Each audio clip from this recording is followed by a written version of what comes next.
4월 7일 아침 우리가 함께 하나님의 말씀을 보도록 하겠습니다. 오늘 함께 볼 말씀은 창세기 4장 9절에서 12절까지의 말씀입니다. 창세기 4장 9절에서 12절까지의 말씀, 창세기 4장 9절 말씀 읽도록 하겠습니다. 여호와께서 가인에게 이르시되 내 아우 아벨이 어디 있느냐?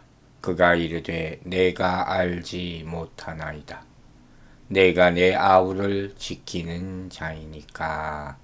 아멘. 오늘 이 말씀을 보면 하나님께서 가인을 향해서 아우 동생 아벨의 행방을 물으셨습니다. 이 말씀은 하나님이 아벨이 어디 있는지 어떻게 되었는지 몰라서 물으신 것이 아니었죠. 하지만 하나님은 이런 우회적인 질문을 통해서 가인이 자기의 잘못을 깨닫고 회개하고 돌이키기를 원하셨던 것입니다. 즉, 내 아우 아벨이 어디 있느냐 해서 어디 있느냐라는 질문은 짧은 질문이지만 이 질문이야말로 바로 가인의 인생의 현 상태, 현 모습을 묻고 있는 그런 큰 울림이 있는 그런 질문이라고 할 수 있는 것이에요. 우리가 창세기 3장에서 하나님께서 범죄한 아담에게 찾아오셔서 내가 어디 있느냐 하고 물으신 것을 보았습니다.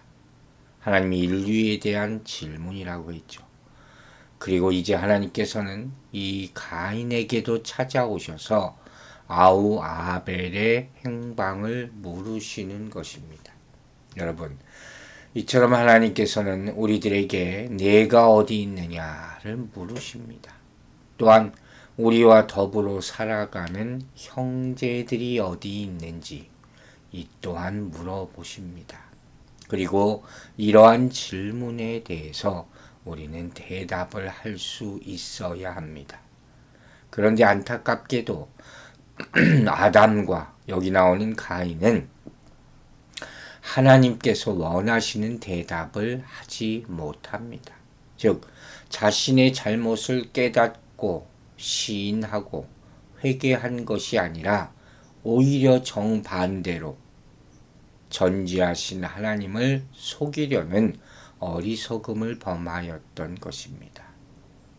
사랑하는 여러분, 과연 만약 하나님께서 지금 우리에게 찾아오셔서 내가 어디 있느냐 혹은 너의 형제 자매 이웃은 어디 있느냐 라고 질문한다면 과연 우리는 어떤 대답을 할 수 있을 것입니까?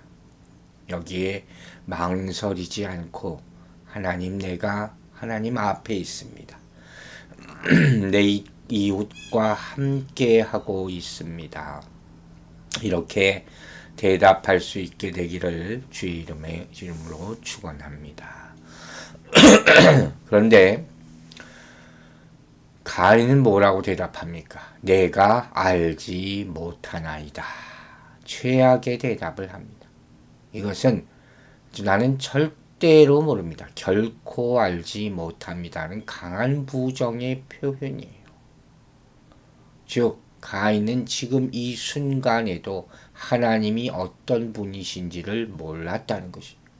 그분이 불꽃 같은 눈으로 세상의 모든 것을 다 감찰하시고 꿰뚫어 보시는 분이라는 사실, 전지하신 하나님이라는 사실을 모르고 그분 앞에서 어리석게도 거짓말을 하는 죄를 저지르고 있는 것입니다.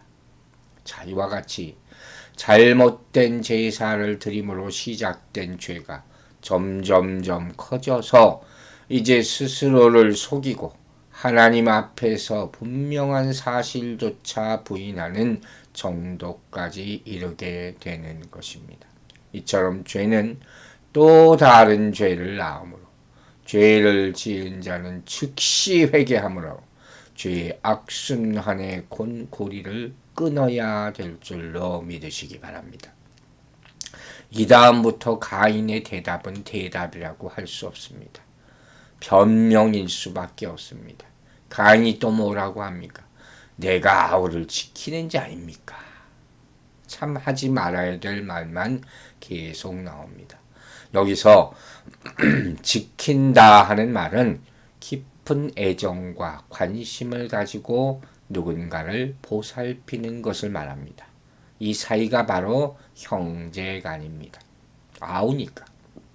관심과 애정이 깊어야 함에도 불구하고 가인은 그것조차 부인하고 있다는 거예요. 마치 남과 같이. 즉 가인은 자기는 아벨의 행방에 대해 아무것도 모른다 하는 부인과 더불어 자신이 동생 아벨에 대하여 관심과 사랑을 가질 필요조차 없다고 오만하게 하나님 앞에 대들고 있는 모습이에요. 이때도 아마 눈은 못 쳐다봤을 겁니다. 자, 이것 보세요. 아담이 범죄한 후에 얼마 지나지 않아 형제를 살인하는 범죄를 그 후손 가인이 저지르고 또 그 후에도 회개하기는커녕 폐역무도한 궤변을 일삼는 이런 가인의 행동을 보면 죄가 얼마나 빠르게 확산하는지, 죄의 속성이죠. 이와 같은 모습에 놀라움을 금할 수가 없는 것입니다. 4장 10절 말씀이 있겠습니다. 이르시되 네가 무엇을 하였느냐?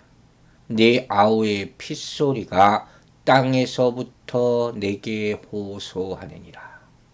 처음 이 말씀 듣는 사람은 무슨 소리인지 잘 이해 못할지 모르지만 이 음성을 하나님으로부터 직접 듣는 가인의 마음은 아마 어땠을지 짐작할 만합니다.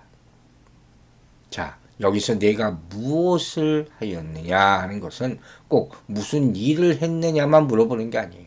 어떻게, 왜, 얼마나 이런 여러 가지 의미가 다 포함되어 있는 거예요. 복합적으로 가인의 심정은 쿵 흔들어 버리는 것이죠. 하나님께서는 전지하신 분이시죠. 가인이 한 모든 일을 이미 아시기 때문에 하나님께서 새삼스럽게 무슨 일을 저질렀는지 그걸 알기 위해서 물어보신 것이 아니에요. 가인으로 하여금 자신이 범한 죄가 얼마나 큰 것인지를 깨닫게 하기 위해서 질문하신 것이라는 것이. 그리고 여러분, 이 말씀이 중요한 이유는 뭡니까? 바로 이렇게 가인에게 하신 질문을 모든 사람에게도 하나님은 하실 것이라는 사실이에요. 이미 하셨습니다. 그리고 정말 중요한 것은 인류 마지막 날에 재림하실 예수 그리스도께서 보좌에 앉으셔서 모든 사람의 행위를 보시고 심판하실 때 한 사람도 빠짐없이 네가 무엇을 하였느냐 하는 질문을 받게 될 것입니다. 그때 우리는 어떻게 대답해야 합니까? 바로 5달란트 받은 종과 같이 주님 앞에 나아가서 내가 또 5달란트를 남겼나이다 라고 대답할 수 있는 착하고 충성된 종이 되시기를 주의 이름으로 축원합니다. 여기서 아주 심각한 말씀이 하나 나오는데 바로 아우의 핏소리가 땅에서부터 내게 호소하느니라 하는 말씀이 있어요. 핏소리. 여러분, 피가 어떻게 소리를 낼 수가 있겠습니까? 피와 소리는 반대되는 속성, 의미를 가진 그런 단어들이 상호 조화가 안 된다는 것이죠. 근데 핏소리라는 표현을 쓰므로 말미암아서 더 강력한 인상을 우리에게 주는 것이죠. 피가 하늘에 계신 하나님께 큰 목소리로 호소하는 듯한 그런 모습이 오늘 본문에서 연출되는 것입니다. 극적인 것이죠. 그래서 호소한다. 그냥 단순히 말하는 것이 아니라 부르짖는 것이죠. 막 통곡하면서 우리가 방성대곡한다는 말, 간구하는 거죠. 이런 소리로 강렬하게 말한다. 즉, 이 모습은 어떤 모습입니까? 죄 없이 죽은 아벨이 너무 억울하잖아요. 자신의 사정을 의로운 재판장이신 하나님께 계속해서 부르짖고 있음을 표현한 것이죠. 그리고 이 모습은 하나님의 이러한 의로운 자의 호소를 절대 외면치 않으시고 반드시 신원하신다, 갚아주시고 응답하신다 하는 사실을 우리에게 깨닫게 하시는 말씀입니다. 하나님은 아십니다. 의로운 자의 고백을 반드시 듣고 언젠가는 응답해 주실 줄로 믿으시기 바랍니다. 자, 이제 4장 11절 말씀입니다. 땅이 그 입을 벌려 네 손에서부터 네 아우의 피를 받았은즉 네가 땅에서 저주를 받으리니. 참, 또 의인화된 표현을 썼어요. 땅이 입을 벌려서 아우의 피를 받았다 하는 것이죠. 즉, 이 말은 가인이 죄 없는 동생 아벨의 피를 땅에 흘렸잖아요. 그로 말미암아 땅이 더럽혀졌다는 거예요. 그래서 이제 가인은 그 땅으로부터 떨어지는 저주를 받게 됩니다. 자기 죄로 말미암아 땅으로부터도 심판받는 것이죠. 즉, 범죄한 아담과 하와가 낙원 에덴 동산에서 쫓겨나는 형벌을 받은 것보다도 이제 더 나아가 살인자 가인은 땅에서부터도 유리되는 저주를 받게 되는 것이요. 그 결과가 이제 12절부터 나오는 거예요. 이 땅과 유리돼서 먹을 것을 구하기도 어려워지고 일정한 거처를 정하지도 못하고 방황하는 신세가 되었다 하는 거예요.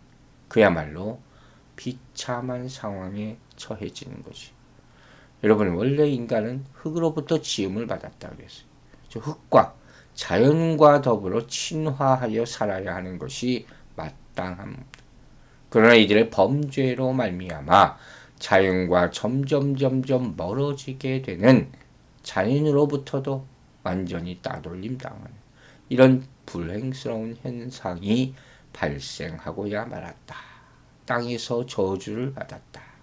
이렇게 성경은 얘기합니다. 12절 보겠습니다.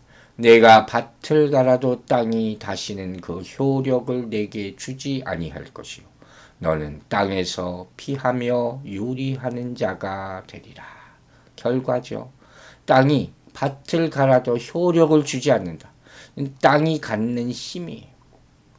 하나님께서 주신 축복이, 땅에서 주신 축복이죠. 땅에서 생산되는 각종 소산물을 의미하는 것이죠. 우리가 어떻게 알겠습니까? 땅에서 그렇게 많은 곡식과 열매들과 꽃과 과실이 나올지.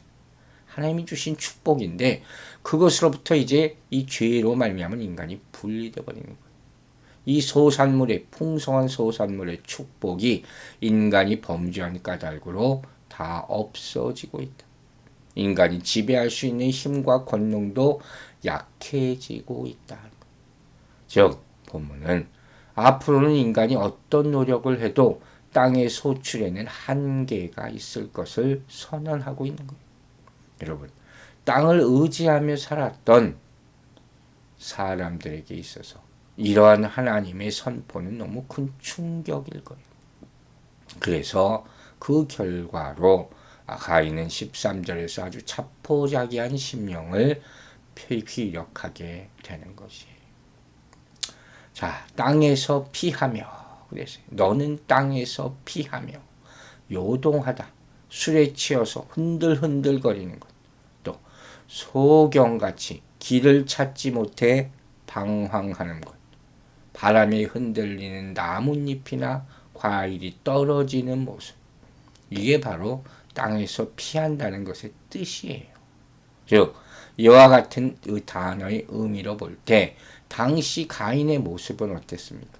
바른 판단력이 없이 술 취한 사람이나 목적지를 알지 못하는, 보지 못하는 소경처럼 계속 방황하며 그 마음도 심히 불안하여 떨며 또한 결실을 맺지 못하는 그런 가련한 상태에 있었다 하는 것을 보여주는 것이.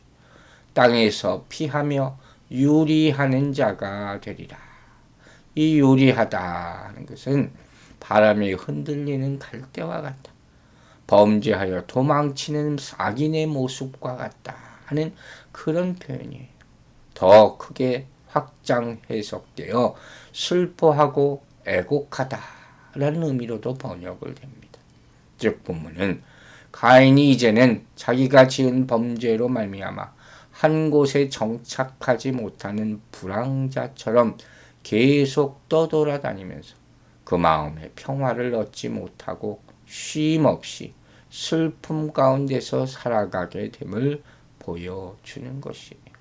여러분, 이처럼 천지의 주제이신 하나님 앞에 범죄한 자는 어디로 피해도 마음의 참 안식을 얻지 못하며 고뇌 가운데서 정함이 없는 곤고한 삶을 살 수밖에 없게 되는 것입니다.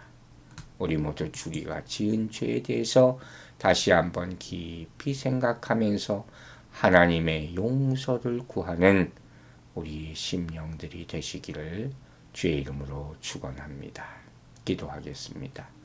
하나님 아버지, 하나님께서 이 아침에 가인에게 물으신 것처럼 우리에게도 내가 어디 있느냐, 네 형제 자매가 어디 있느냐 물으셨습니다. 우리가 제가 여기 있습니다. 내 이름을 불러주심을 감사드립니다.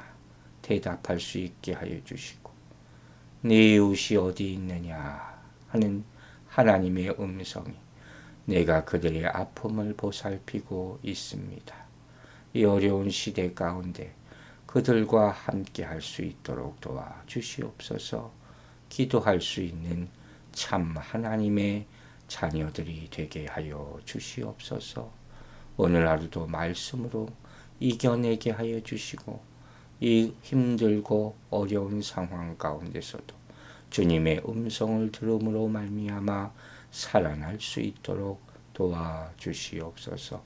감사드리며 예수 그리스도의 이름으로 기도했습니다. 아멘.